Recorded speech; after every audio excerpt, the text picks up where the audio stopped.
नि सा गा पनि पनि धा पा पद पद गा नि ध सा नि सा गा पनि पनि धा पा पद पद गा नि ध सा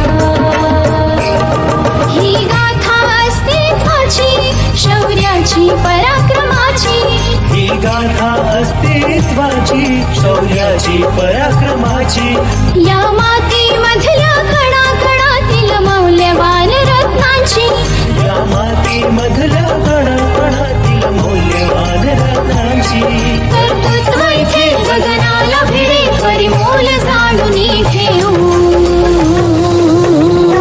व्यक्तिविशेष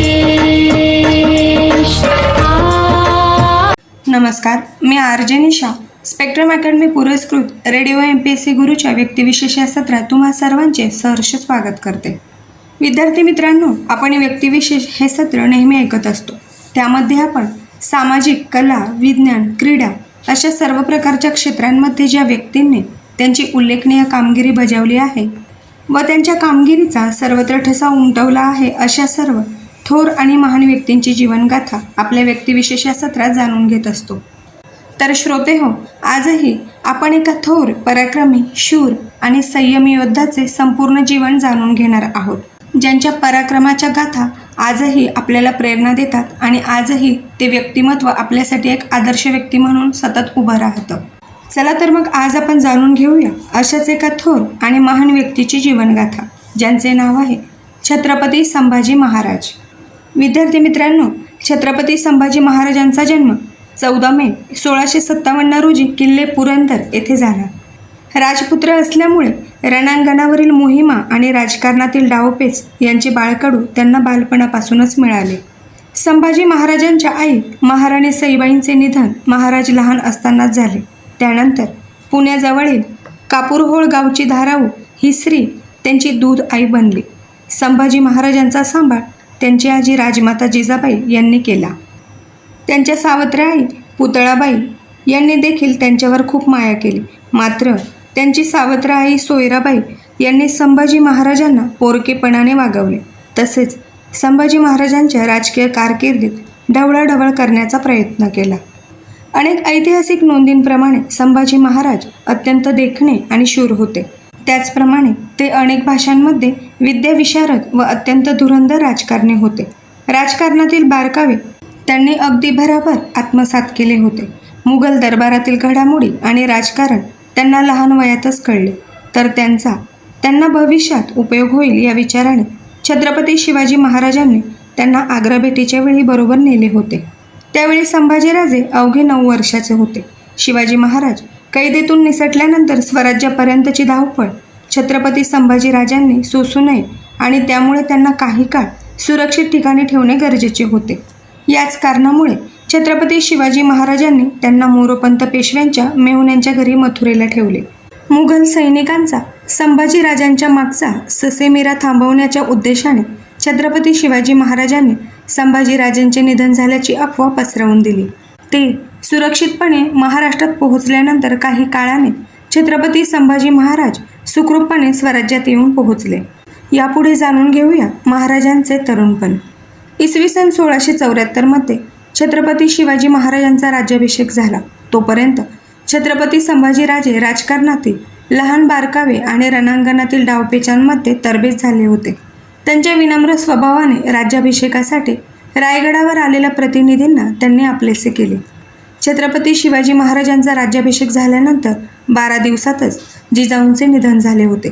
त्यानंतर संभाजीराजांकडे मायेने लक्ष देणारे कोणीच राहिले नाही.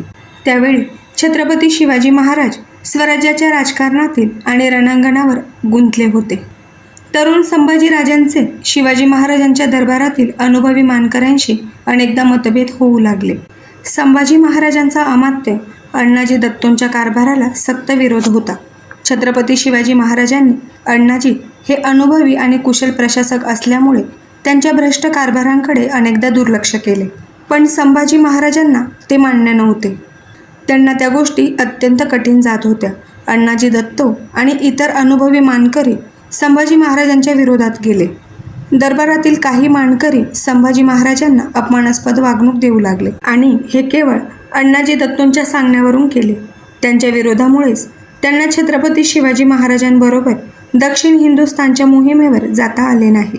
तसेच छत्रपती शिवाजी महाराजांच्या अनुपस्थित छत्रपती संभाजी महाराजांचे हुकूम पाळण्यास अष्टप्रधान मंडळाने नकार दिला. त्यामुळे छत्रपती शिवाजी महाराजांना कोकणातील शृंगारपूरचे सुभेदार म्हणून संभाजी महाराजांना पाठवावे लागले. मुद्रा व दानपत्र. छत्रपती शिवरायांचे पुत्र छत्रपती संभाजी महाराज यांची ही राजमुद्रा जणू काही स्वर्गीय तेजाने तळपळत आहे. आकाशाप्रमाणे अमर्याद आहे. या राजमुद्रेच्या आश्रयात प्रत्येक माणूस, प्रत्येक प्राणी मात्र महाराजांच्या छत्रछायाखाली असेल. छत्रपतींच्या या राजमुद्रेपेक्षा कोणीही श्रेष्ठ नाही.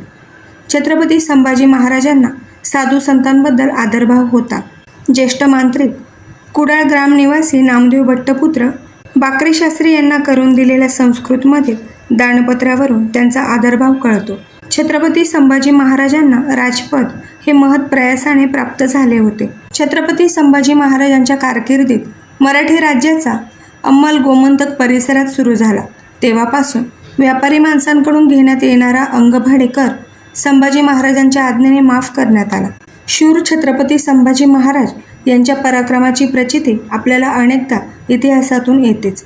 त्यांचे राजकीय धोरण, आर्थिक धोरण, प्रजाहित दक्षता या सर्व बाबींमध्ये त्यांनी आपल्या अद्वितीय अशा वडिलांचा आदर्श डोळ्यासमोर ठेवलेला दिसतो.